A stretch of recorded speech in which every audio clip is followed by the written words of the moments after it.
Market research, it's a process of finding out information. So we usually start with a project, an objective, a problem, and our job is to go and find out the answer to that. So it can involve talking to the general public, it can involve talking to wider stakeholders, and carrying out lots of different methodologies to do that. So from having a one-on-one conversation to workshops, focus groups, online methods, lots of different things, but fundamentally talking to people to find information to solve something.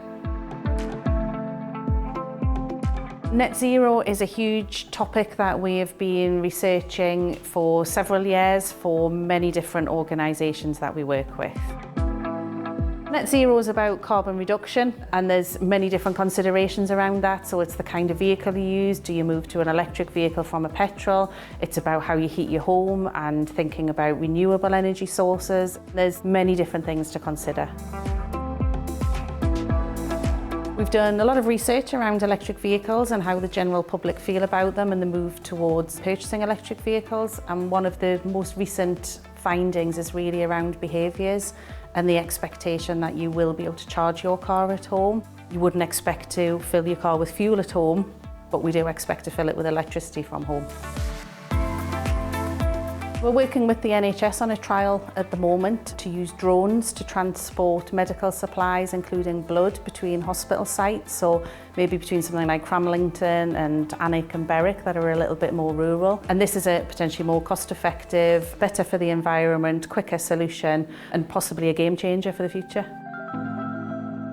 When we think about power, we're particularly thinking about heating homes, things like gas boilers, very everyday in our homes at the moment.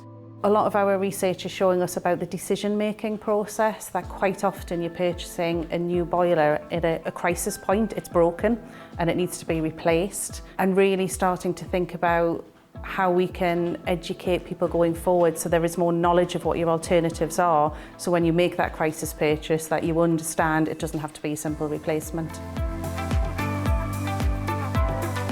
Thinking about properties, one of the big areas of consideration going forward for the general public is to think about how we might use energy, particularly electricity, within our homes and whether we'll consider using it at different times of day. So, for example, something like your washing machine, you switch it on when you want to switch it on.